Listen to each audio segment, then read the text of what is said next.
Now back to Face to Face dito sa TV5.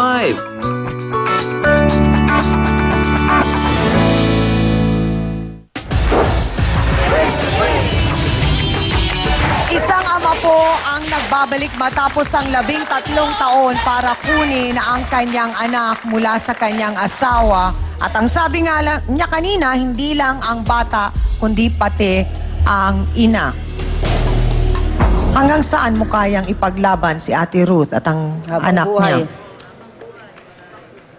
Habang buhay ko silang ipaglalaban sa lalaki na yan.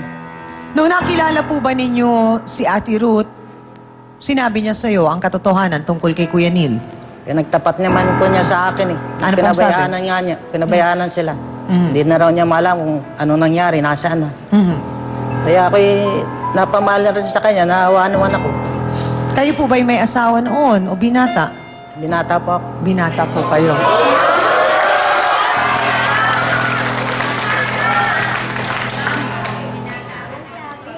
Nung pinakilala po ang bata sa inyo, ano po ang ginawa niyong paraan para magkagaangan yung loob ninyo nung bata?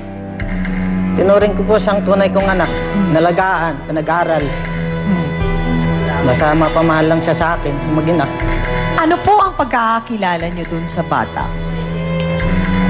Mabait po yung bata eh.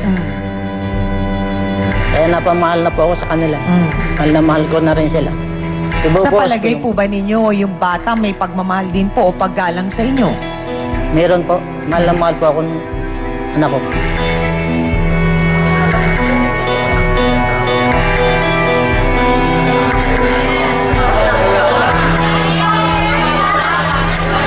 Kayo din po ang nagpaaral sa bata. Opo. Kuya Nilo, ang gusto naming malaman lahat ngayon ay kung talagang magpupumilit si Kuya Neil na kunin ang kanyang mag-iina, kaya mo bang i-give up ang bata at si Ate Ruth? Hindi po. Paglalaban ko pa yung mag-anak ko.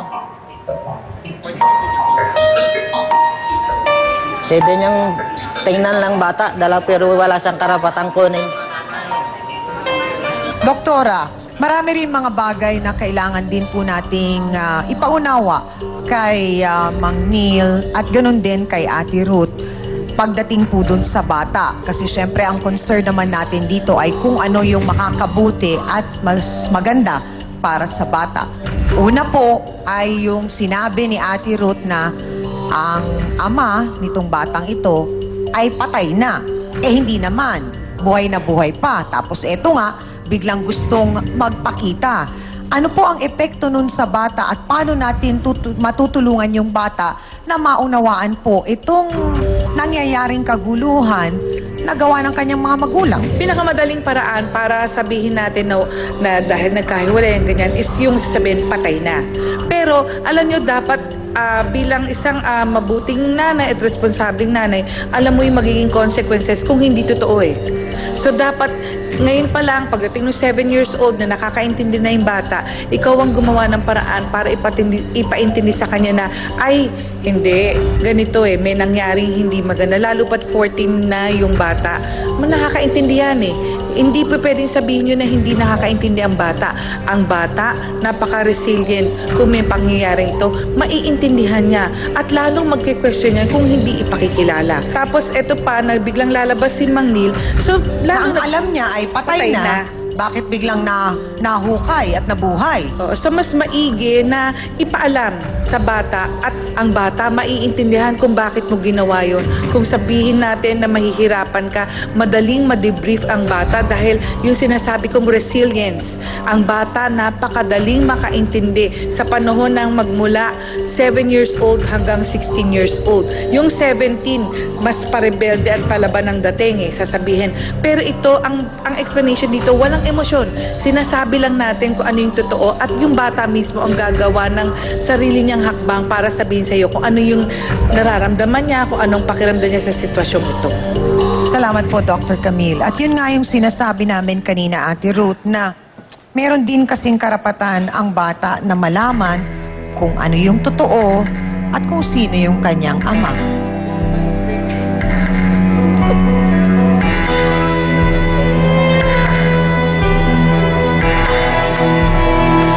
kasawsawan dahil po sa kanya, naglahong parang bula si Neil sa piling ni Ate Ruth.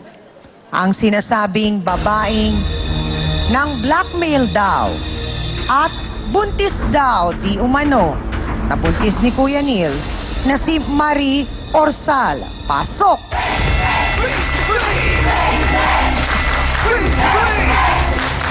Sandali lang!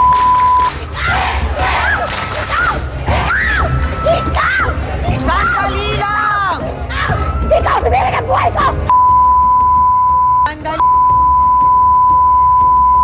Ate Ruth,